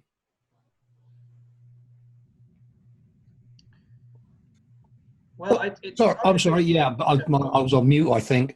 No, Yeah. no, we heard you. Oh, you did? Yeah. According to this, I was on mute. Symbol, but the meaning of it is, well, a bit diabolic. All right. Any other research before bed? No, it's what, like 3 o'clock in the morning now? Yeah, exactly. All right, I'm so sound asleep. I would like everybody to make a power roll. You're all in bed, fast asleep. I got a hard success. Hard success. Okay. And I have a heart as well. Fail. Fail. Missed Who by failed 6. and who passed? I Pass. missed by 1. Fail. Only one failure? Oh, I missed. Failed by 6. Okay. So whoever failed, you're having dreams, restless dreams. And in your dream, you feel a woman's presence, like almost like if she sat on the side of the bed next to you. And she's stroking your hair and your cheek. And she's like, come, I'm hungry. Come feed me. You would be delicious. You can come and adore me. You could worship at my feet. And then you snap out of it and you wake up in a pool of sweat. For those of you that passed, you felt like a woman's presence sit next to you. You felt someone stroke your hair and your cheek. And as the fingers left your cheek, you snap out of it and wake up. And then you go back, you almost instantly fall back to sleep. Did we, for those of us who failed, were we able to ascertain what the woman looked like? Was it truly just a woman? It was just like a presence, like that you felt smell of a sweet perfume, whatever your favorite perfume was. You all probably have a different taste in the perfume, but whatever your favorite perfume is exactly what you smelled. That soft, gentle caress on your face, like your favorite lover did to you at one time. And now you're all woken up to the sound of a breakfast bell, like a little chime going off. It's 7:15 a.m. and you hear Mrs. Oh my God, Mrs. Levi? Thank you, Mrs. Levi. Gents, I let you sleep in. Rise and shine. 7:15. 7:15. She didn't let us sleep in. Come on, Fletch, burning daylight. Hudson and Brand were up every day at 5:30 a.m. already into the newspapers, circling and writing and recording. I let you guys sleep in since it's your first day. Up, up, up, up, up, up. Mrs. Levi, I'll need a bit of brandy to start the day off. Not a problem. We were up until past 1:30. Oh, I'm sorry. This is what I get paid for, to keep all of you boys on your toes. There's bacon and biscuits, or bacon and biscuits. Yeah. American biscuits. Balls right into it. Egg banjo, bacon butty, stuck in his Bacon mouth, butties all and around. he's poking Fletch. Come on, burning daylight. Jesus Christ, Bull. Keep your voice down. And then he pulls out the sandwich from his mouth and hands you, here, have a bite. I'll get you going. No, thank you. I'll just have some tea. All right. You're all in the kitchen. She served it, it's like a not to go breakfast, but it's not a formal sit down. You could take it into the dining room if you want. But while everybody's there, she goes, now that you all be staying here, just a little friendly word of warning. As you can see, this is my kitchen. Although you own this establishment, this is my kitchen. And she points to something on the wall, and it's a cabinet that's locked. She goes, in there are medical supplies and poison. There's belladonna, there's arsenic, there's all sorts of things that the brother, Hudson and Brand would have me make teas or make certain things when they had guests like you do downstairs. So what you're saying to us, Mrs. Levi, is we better be nice to you. No, I'm just because saying you can take care of us anytime that you'd like to. And she laughs and looks down like sheepishly and like, no, not that way. Just, this is my kitchen. Those are my cabinets, and never open that without asking me first. Got it. As you wish. And then she goes back to her demure state. I had no idea that the servants here were so dark. I like it. Well, I've had to make tea for quite a few people. Well, gentlemen, I don't know about you, but I seem to have the lady on the brain. It's disturbing dreams, I suppose. Same here. Terrible. I had nightmares last night. About the lady? It seemed I could have sworn in my dreams, very vivid, of a lady of sorts sitting on my bed, and yeah, it was very vivid. Touching your face? Well, yeah, but she was mentioning something like "come feed me" or some. It was quite disturbing, and I got that part. It was aromas I sensed too, familiar. I didn't know I could even smell in dreams. The rest of you, the same? Reed and I had a very similar experience, almost identical. Similar to, but I experienced sort of a sexual feeling. I'm embarrassed to bring that up at this time, but it could be important. I just she was very arousing. In the Victorian age? Sorry. How shocking. Sounds like my Lady May. That's for sure. Gentlemen, I think that we may have moved into the realm of the supernatural. If this is the case, if we are all having collective dreams. Well, the symbols, the tattoos, the symbol on the carriage, they all relate to blood worship and blood magic. Check out, I mean, look at this book. Look at the annotations here. It explains a little bit. Not enough, I'm afraid. Oh, surely you don't all believe that. I mean, we've all had the same experiences over the last couple of days. Not completely unreasonable for us to be imagining the same things. Quite right. But we're also in the business of the unusual. And this is Latin here, is it not? Correct. Yes, I have French, but I don't have Latin. It's the Latin. Oh, really? It's all Greek to me. I know Italian. That's perhaps. Well, that's closer a bit. Well, like I said, it is annotated, and the best example would be like a blood magic and power gain. Sapping. Now, the blood magic that sometimes has to do with clans, does it not? Could we be talking about a blood clan of the Irish that are ruling this whole thing? I don't know. It's interesting, but I'm more interested in these dreams that we've been having. Perhaps we should do a little bit of research. What can cause us to have such dreams? We don't have to do it immediately if we're going to go back to the cooperage. But stranger, or as Alice would say, curiouser and curiouser. So what's the plan for the day? We need to get back to the cooperage. It should be much less guarded, if at all. We need to get inside somehow.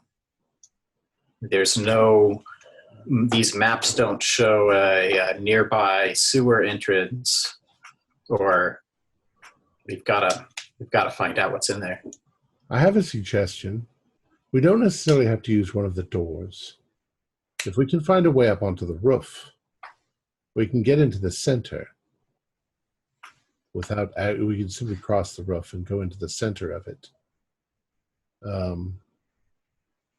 From what I could see last night, there was, except for when they entered, there was nobody inside. That was damn strange. Damn strange. Now you see Markham steps in and he goes, sorry, my tardiness. I was up late last night. I oiled and loaded up your weaponry. It is all laid out in the library on the tables. Oh. How very nice of you. Shall we storm the cooperage? I'm kidding. We don't know. The problem is that the police may be involved with these people. If we get arrested, we're out of operation. They could get rid of us rather easily. Perhaps there's simply the opportunity to sneak in. I keep thinking if we just run up there with a ladder and climb up onto the roof. We do it on the side of the building where there's no guards. There might be a side of the building where there's not even a door. We just, nothing there. We climb up. Nobody even notices. I don't know. It's just a suggestion. I'll go with whatever the rest of you think. Well, Bull says, you know, let's face it, we've had a little bit of information that there's going to be a light day there today. We've had that from the fellow downstairs, Sean. I'll pick that up from the two fellas next door. So I'm thinking maybe we'll just go take another ride by. Sounds like, you know, maybe get another butcher's up from that tenement building you were in there, Fletch. Didn't you mention that the ladies had a little bit of a to-do with the Greens, didn't like them? Well, who does? Well, yeah, but the thing is, they live there. They might know a little bit more about comings, goings, ins and outs. I think we need to be very careful, though, about involving civilians. I'd hate for them to be murdered by the Greens simply because they spoke to us. But whatever you think. The side door they mentioned was less traveled, much less traveled, in fact, just by Mr. Seams and a Rorton, and maybe that's it. So what's your chance, Fletcher, on maybe picking the lock there and just doing a quick looky-loo inside? I'd say about 70%. Seems fairly specific. If we had a getaway cab nearby, we could perhaps saunter on over and try that briefly. If things go awry, we could make a quick getaway. If not, we could investigate inside. I think I need to make arrangements for my cousin, Brock, to operate the cab.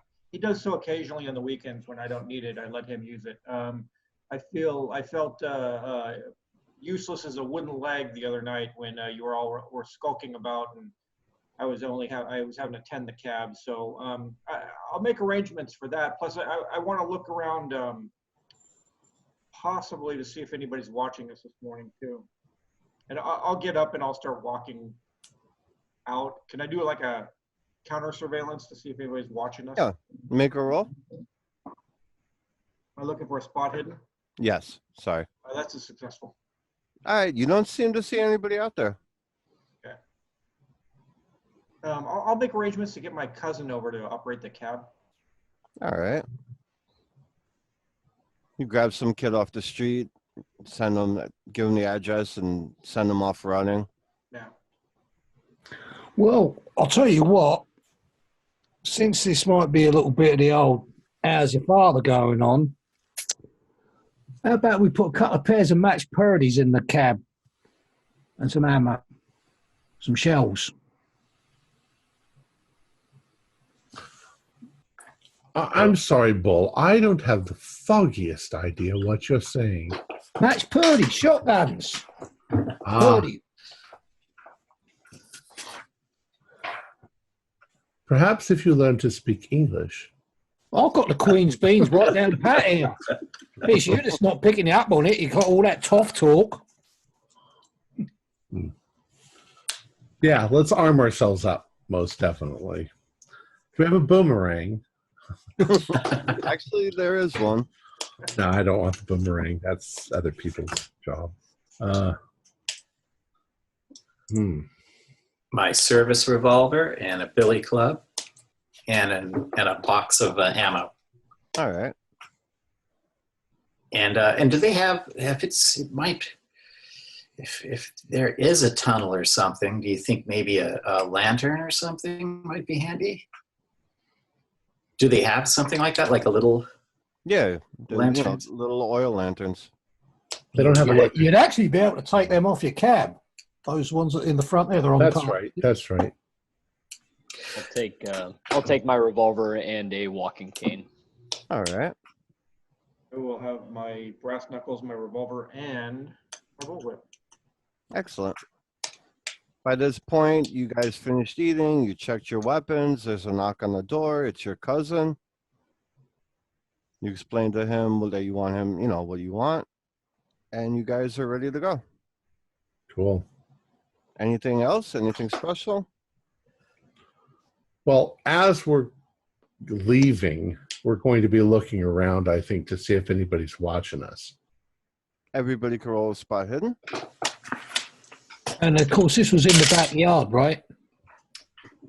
The back was where you first saw the guy yesterday. I would assume the cab is going to be brought out to the front so you could walk into it. Yes. Right, but all the loading up we did, we've got a compound, right? Right.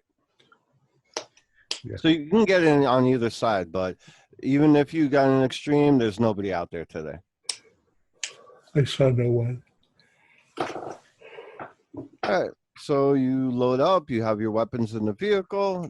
This guy's cousin is up on top with him, and you head out towards the cooperage. Okay. All right. So about 15-minute trip, you guys rolling up. I don't know if you're going to go right past it or you want to stop ahead of time. Roll on by. We're going to scope it out. Yeah, scope it out so that see if we can see where people are. You roll on past, and the gates are completely shut with a big padlock on front. There's nobody guarding it. You don't see anybody out there. You do see some of the kids in the vacant lot playing around the broken glass and kicking a ball around.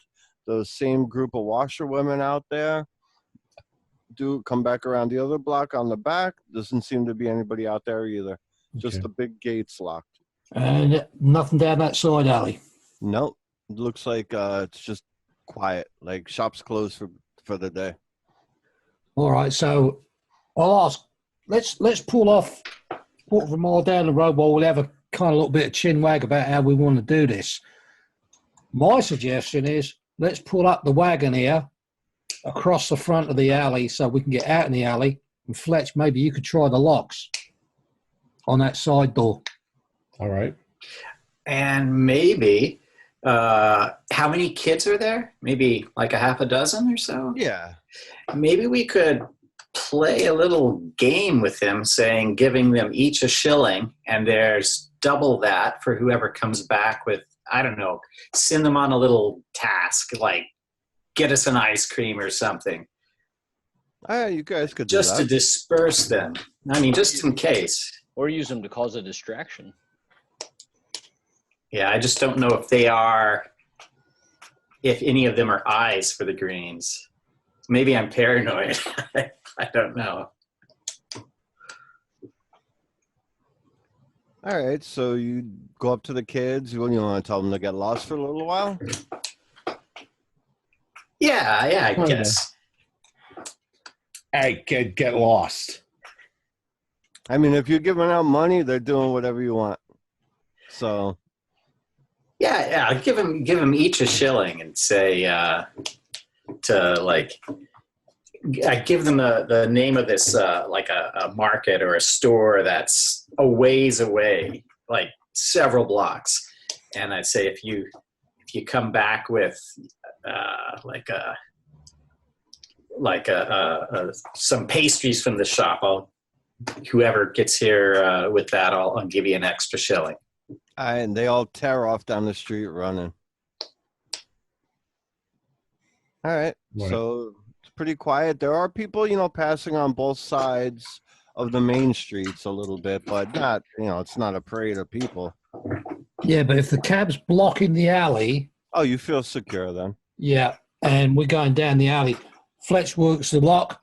I'm going to be not necessarily right behind him, but I'm going to be behind him, keeping a little bit of the mince pies going.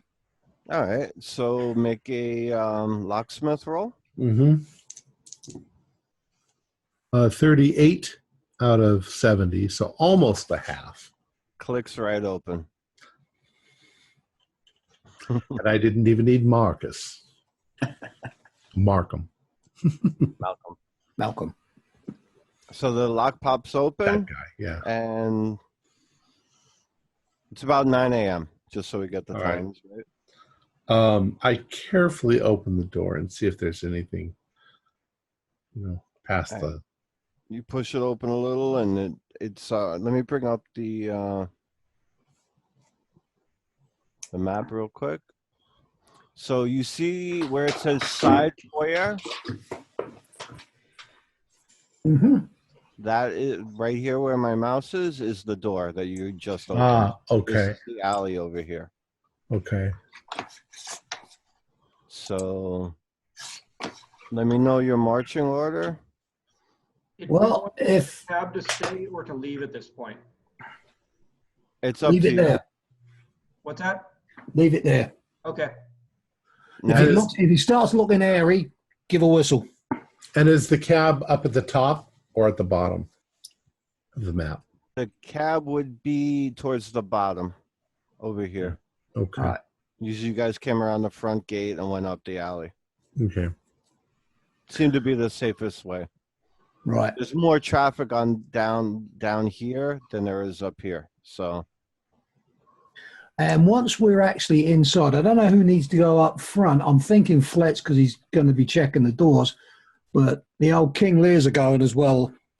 Let's have a listen what's going on inside. And 02. Nice. You don't hear anything from the inside. Okay. I'll step inside the door and hold it open for everybody to come in. All right. Who So we're in the goes first? foyer. I'll, I went in first because I just opened it up and I went in. All right. Make a dexterity check. 08 out of, so that's extreme. All right. You open the door and you step in, then the ceramic tile drops and you hear the snap of a bear trap. And if you didn't make an extreme roll, your foot would have been in there. Anything less than an extreme, you would have been caught in that. Holy shit. And a loud snap goes off of a bear trap. some fancy footwork there, Fletch. And it smashed the tile. The tile's just in pieces, almost pulverized. Bull's having a little growl. He goes out to the... I believe they cab. call these booby traps. Yeah. Go out to the cab. I'm coming back in with a pocket full of shells and 2 purdies. Want one, Fletch? If they're putting traps up... I don't think shooting the traps will help. you might want to shoot people who might be around. I've got some protection. Anybody want a shotgun? Oh, I've got my Webley and a Billy. All right. All right. Sitting there with 4 shots. So what I'm trying to understand, are the tiles designed to give way when you step on them? Correct. There's bear traps underneath them? Well, that right there, you see one. Okay. Benedict, don't you have a walking stick? Indeed. Why don't we poke the floor and see if we can make our way to the exit there? I'll do exactly that. I'll kind of extend the cane out and kind of tap the floor tile as we move inside. So you're walking ahead and you're doing like a Right. tap on the floor, and you hear a little echo throughout the room, but you don't seem to see any other traps in this room. Appears to be all clear, gentlemen. Not that we shouldn't keep our eyes open as we continue to move forward. You get up to a closed door, but like an inside door. I'm looking all around to see if there's any like axes that are going to come swinging down, or blade releases, or Giant boulders rolling down the hallway. And you come to a door, and it's a not. There's no lock on the door. Okay. I think it's somebody else's turn to try to open the door. You had been by quite a scare, Fletch. I'll open this next door. All right, careful, please. You carefully open the door, and you hear a squeak, and you stop for a second, and it's nothing, and you just continue with the door, and it opens up, and now if you peer through the door, you could see the inside of the dirt floor cooperage. There's barrels all over, benches, some wooden seats, and then there's a ring with 4 big barrels in the, making the corners with the ropes going around them. And it's like a wooden platform with canvas stretched out across it. You do, so I'm not even going to make you roll for it. Draped across the ropes of the boxing ring is a black jacket, like with tails. Possibly the one that you saw the gentleman wearing the night before. Where did he go? The room that we were just in, wasn't there a doorway into another office or something like that? There is a door there's a southern door, and then there is a door that leads directly to the cooperage, correct?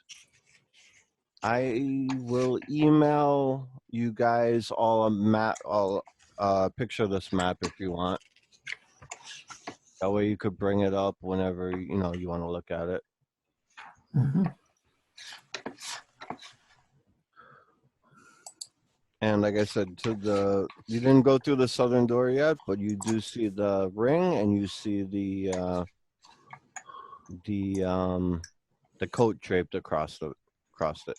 Is the floor of the ring sanded? No, it's a wooden raised platform with stretched canvas on top of it. And is that canvas got red spots on it? Big Oh, one? absolutely. But nothing more than would happen from a boxing match. It doesn't look like somebody was executed on this mat. Like, blood from a fight, but not blood from a person being killed. Right.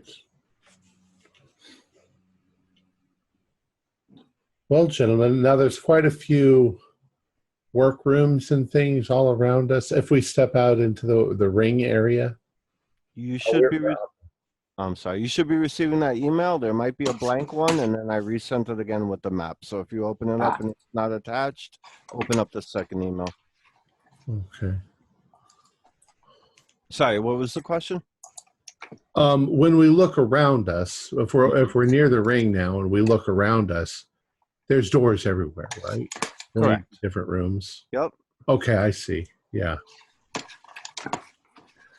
All right, and you were talking, I'm sorry, who was that? That was Leyland. Was you talking about that southern door of the foyer going towards the clerical office? Yeah. I guess I'm at the doorway that leads out into the boxing auditorium, and we saw what he described, but that other room, no one's over there.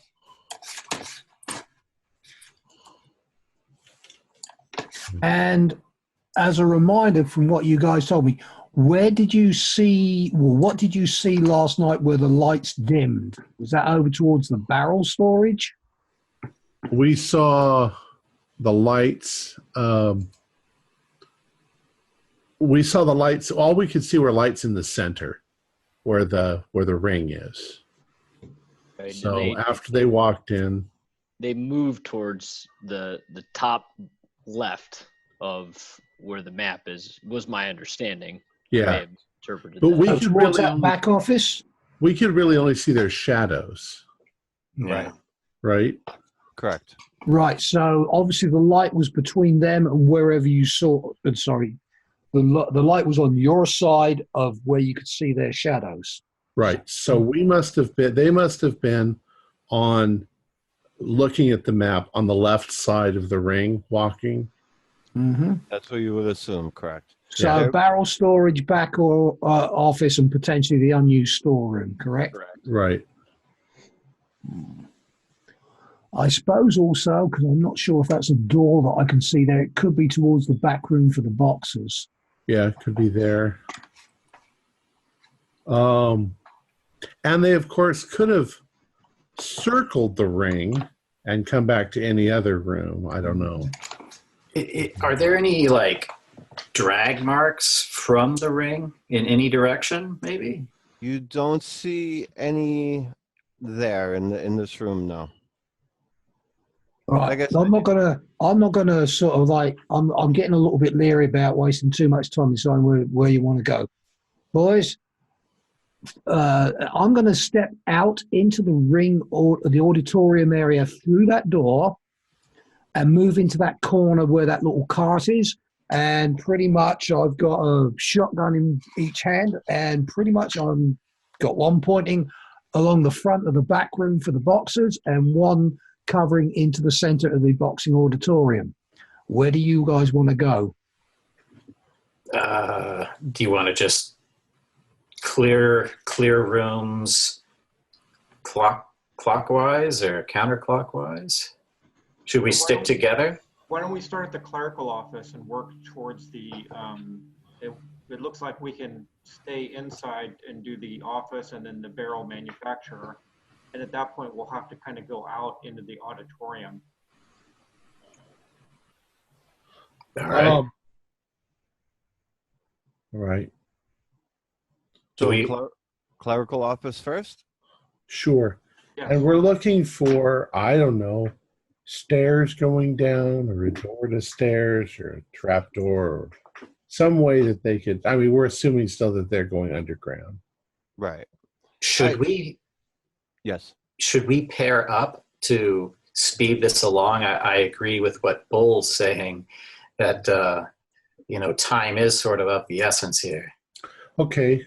Well, in that case, I'm guessing because from where Benedict and I were, that I'm going to assume that they walked from the front gate down at the bottom up towards the ring on the left side of the ring, and that they walked at least to barrel storage or the back office, I agree. because I would have seen their shadows. Right. That seems to be accurate. I don't think they would have gone into the one at the bottom because we wouldn't have seen their shadows. So we'll go we check can the barrel head storage. that direction. I'll go with you, Fletcher. The top room, correct? No, the one straight across from the Oh, ring. barrel storage. I see what you're saying. Yeah. All right. So go in there. You guys can make a roll. Okay. Make a spot hidden roll. 83. That is not a pass. I'd pick up a 23, which is a pass. All right. In that room, basically, there's old used barrels. There is one of the barrels is filled, and it is lamp oil. It's labeled lamp oil right on it. Nice. Uh, I like there, that. everything else in there is just empty husks of barrels, broken barrels. You move them around. You don't really. There's nothing else in there. Okay. Shall we keep moving to the back left, gentlemen? Yes. You call it. I'm just backing you up for the most part. So So which into the back office. back office? I may have misunderstood something. Yes. I thought two of us were going to go over there and two of us were going to look at the clerical office. Well, there are 5 of us. 5 of us? Oh, there are 5 of us. Okay. Leyland, Yeah, it's the same as the Queen's, Fletch. You've got to have your numbers. They're so vulgar. I never use them. Yeah, you got 1, and then you got 2. But did we split the party? I don't know. I don't know what the other two did. I went out and covered the auditorium. When you went across, I just moved along. So, Yeah. Reed and Leland, was that what you were going to do, is look in the clerical office? Yeah, I was going to back up Leland. Okay. Yes. So, yes, we did split the party. so in the clerical office, make a roll. Spot hidden? Spy hidden, correct. Sorry. No. Were you successful? No. Checking out my shoelaces again. And what was the other one? Can I spend luck? Okay, actually don't spend luck. Basically, in that room, all that there really is of notice after you look through the papers, there's a bunch of betting slips, blank betting slips, and then there is some paperwork for receiving of oil lamps, lanterns, oil lanterns, and oil from Heligon Company. I will get you the correct spelling of that later. I believe it is Heligon. And that's all that is currently in that room right there. Some receipts for here. There's Heligoland Company. Heligoland Company. So the next move is to the back office then for For us. Fletcher, I, and Bull. And it looks like we have to go out and then come back. Correct. Yeah. Right. So you go back, swing up through there. No need to roll for that. There is just a couple empty crates, also with that same Heligon logo on it. And that's all that's really in there. There's a broken desk, the smell of urine, a couple broken, bottles. Lovely. Who is checking out the boxing auditorium? Uh, Or you didn't do that one? We haven't actually done the boxing auditorium per se, other than, of course, I've been in there looking around as they went in and out the doors. All right. Like I said, you saw that jacket, the gentleman's jacket draped across the ring. Should we look under it? Check and see if his wallet's there. Go and you pat down the jacket and you find a crumpled piece of paper, like newspaper clipping in there. I've I didn't lost find mine. it. I didn't find it, but I'll read it. Gentlemen of distinction and means are invited to probe the mysteries of the universe at the Hall of the Dark Mysteries at their next scheduled meeting occurring this Thursday. New members welcome. Those of open and inquiring minds will find the evening especially fruitful. Led by the mistress of the hall, deep meditation will allow you to transcend this material plane and commune with angels. The meeting begins at 7 o'clock prompt, and after a short vetting procedure, members will be allowed to enter and begin their new journey. Refreshments offered, the Old Chapel, 12 Piggott Street, Limehouse. And is 12 Piggott Street where the cooperage is? No, it is not.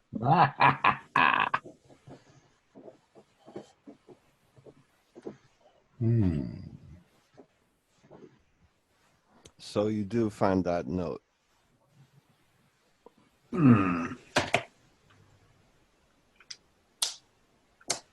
That's worth 12 Pickett Street. That's definitely worth a look. Yeah, let's finish off with this place.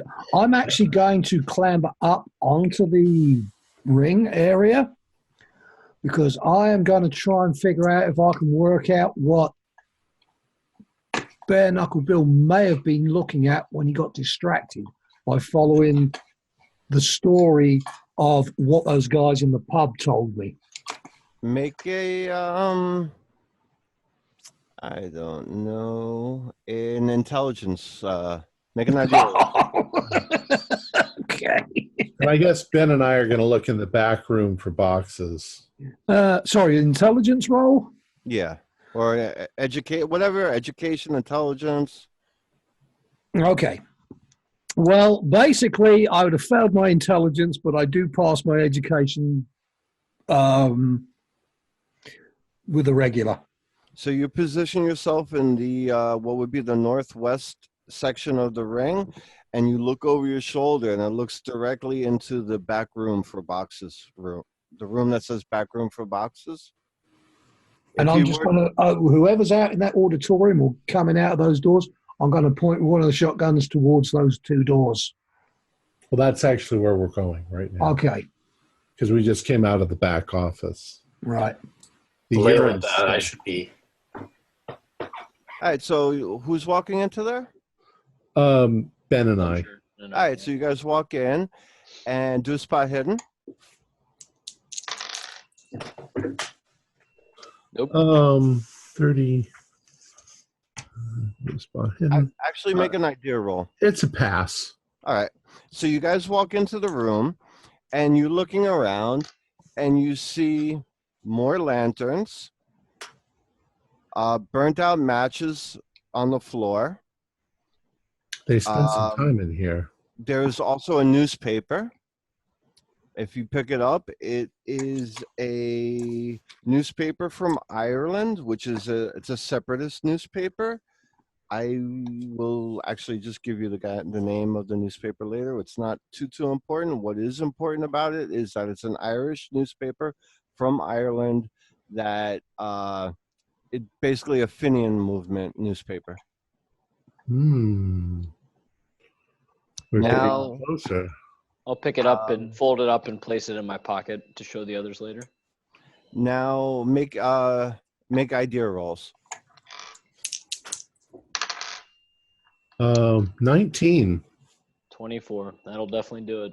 You're standing in a room with maybe 75 barrels, Mhm. lanterns, oil, and matches. And by now, I'll have joined them. I'm going to just do a spot hidden just on spec, see if there's anything else in there. And I pass that with a regular. all right, you guys start moving barrels around, and lo and behold, there is a trapdoor on the floor. Aha! Fletcher, not to cast a negative light on our situation, but we are sitting in a literal tinderbox. You're correct. There's quite a lot of flammable stuff. Yeah, which means they probably want all this stuff for down there because there ain't any point in having it up here. Unless this is the last time they plan to visit this location. Well, I mean, they'll probably still have boxing matches, and they do have to light the place. Yeah, but they don't need this much oil and all that lamp oil out there that we saw in the other place. Plus, they're lighting the lights downstairs. Right. I didn't find any Oh. more mobile devices under data. Yeah, and tell that bitch Alexa to shut the fuck up. Hey, Jason, Reed and I would have gone to the office and the barrel manufacturer at this point. The barrel manufacturer office is now a latrine for all the people watching the boxing match. So you kind of open it up and like almost gag on your breakfast and close it back up. Okay. If you let's just blow through it real quick. If you look at the one that's labeled Gang's Common Room, is a bunch of cards around, half put out cigarettes, some dice, multiple betting slips, and broken beer bottles. So Probably by now we give them a little, and yeah. I think that's them. Let's go. So who wants to open the door? Do you want to wait until next week? It's past Well, 8. I have a nice little Okay. cliffhanger coming up. That's why I was trying to push you guys to the door. Ah, Crack open the door, light the lanterns, and if you guys want to head on down. is there a ladder or is there stairs? It's stairs descending. Ah, they're not savages. When, Is it Bo, cold? would you like to lead the way? Shotguns drawn. Actually, I'd probably suggest that somebody with a light goes forward first, probably with a barker, because this is backup weaponry. Anything coming up or behind us or coming down that corridor, you can run past me and I'll let them have it. I'll go lantern in one hand, my revolver in the other, and I'll start down the steps. All right. You guys start descending down the stairs, filing in one at a time. It's pitch black except for the lantern lights. You all smell what seems to be a mixture of rotting flesh, urine, and some sort of animal scent that you can't quite place, except for the military man. Make a you have a natural world. Let's see. Natural world is just 10. 10. Well, from military experience, just make a roll. Let me know what you got. Oh gosh, 98. No, you smelled this somewhere in your campaigns, in your travels, but you're not sure what it is. And you guys head in. Now it looks almost like a sewer. You could stand two abreast if you're shoulder to shoulder, like literally like this. The ceiling is at most 5.5, 6 feet tall in spots, all bricked up, and it goes in and what it looks like kind of to a T-junction. Everybody make a listen check. Hey, 06, finally. 24. Is that an extreme? For listen, oh, it's got to be listen, 40. Yeah, that's an extreme. On listen. You've heard, you all hear, whoever passed hears something like pattering in the darkness. Ahead of us or behind us? Ahead of us, but it's echoing around. Pattering? Pattering sounds like feet, possibly. Not human, animal. Oh. Okay, since I'm towards the rear of the group, I'm going to move against the left-hand wall with a shotgun facing along that wall past you guys. So if you need to run, you can run past me. I'm going to move past you before the giant thing attacks us. I'll be like, yes, you may go forward. All right, so do you guys continue walking deeper into the tunnel? Quietly, yeah. All right. Yeah. Service revolver out. It comes Right, to whoever's up front, go against the right-hand wall, not the left-hand wall. it comes to a T-junction. Do you want to go left or right? Do they look the same in both directions? Exactly the same.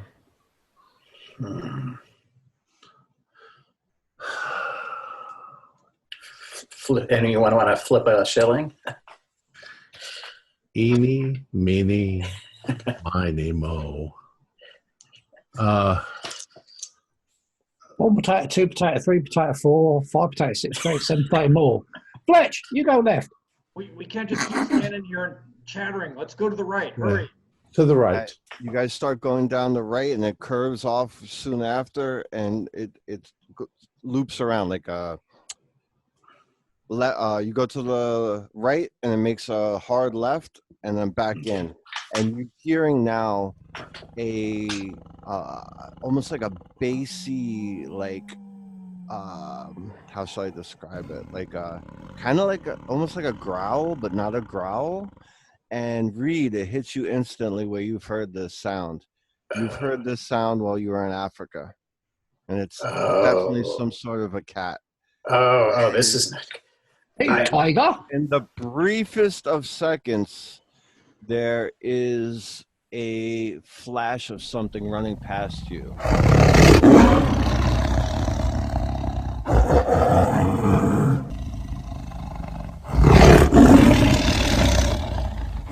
Everybody make a sanity check. Oh, dear. 07. Yeah. That's my game. 07 as well. I'm scared shitless.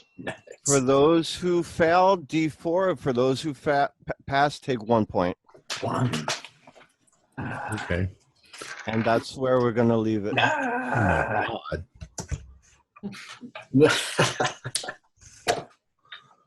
1 point. Good cliffhanger. And you just that third green extra eye. Apparently, I thought that's what all tigers look like. not a zoologist. This does not like what I've seen. Look my like what I've seen out there.